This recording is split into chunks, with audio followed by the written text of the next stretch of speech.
Om Tat Sat.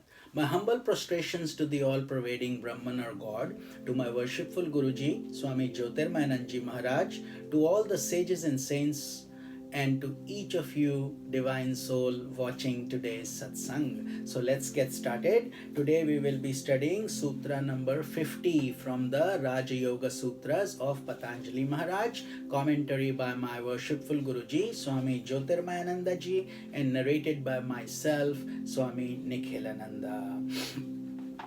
So the sutra is Tad Vairagyadipi Dosha Bijakshaya Kevalyam. Let's repeat. Tadvai Ragyadapi Dosha Bijakshaya Kevalyam.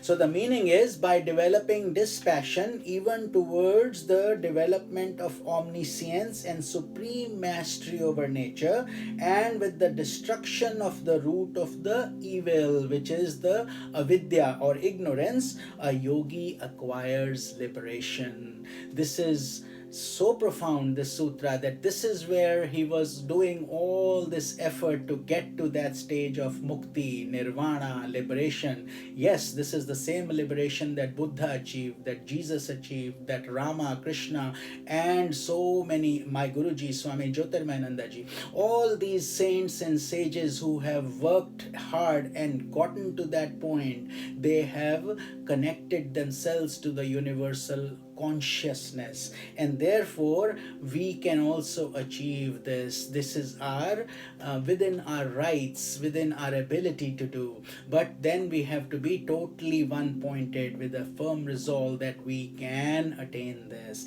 But this is the beauty of this this process itself, that the journey starts getting sweeter, your life starts getting better, and your purities start to make you a walking human temple. Wherever you are, whatever you are doing, you are impacting, you are making this world a better place, you are lighting a candle where there is darkness. That's how all these sages, saints, and these divine personalities are in this world.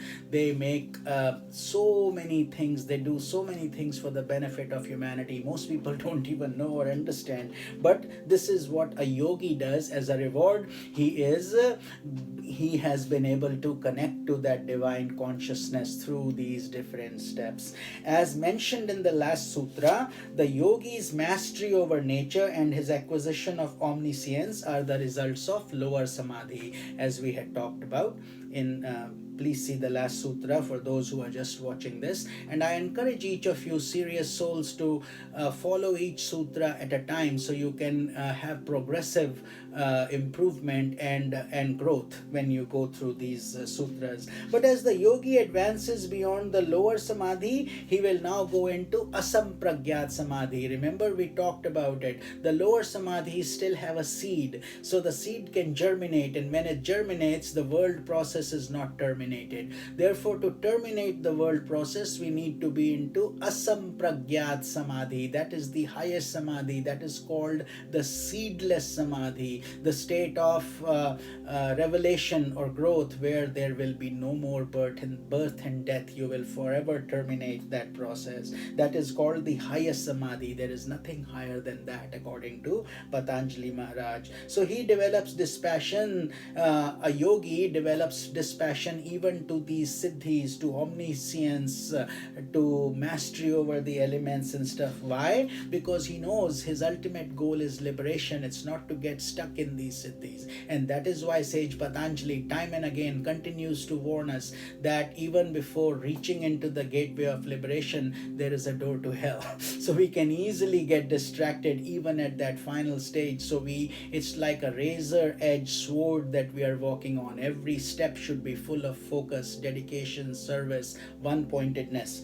And once we get that stage, then you are free. But till you get that stage, every step can distract us and throw us down from our progress. So he destroys, in this case, that yogi who has gone on, marched on bravely, and has been able to follow all the prescriptions from the sage and achieves this asampragyat samadhi state. He destroys destroys the very seed or root of evil in the form of ignorance. So therefore this avidya, asmita is this ego concept, and avidya is the lack of knowledge between the self and not self. He realizes the intrinsic freedom of the self, so he's able to break that veil. So there's this veil or a curtain for most people who are not able to, they know that there is a self, they know there is an atman, but they're not able to separate the two.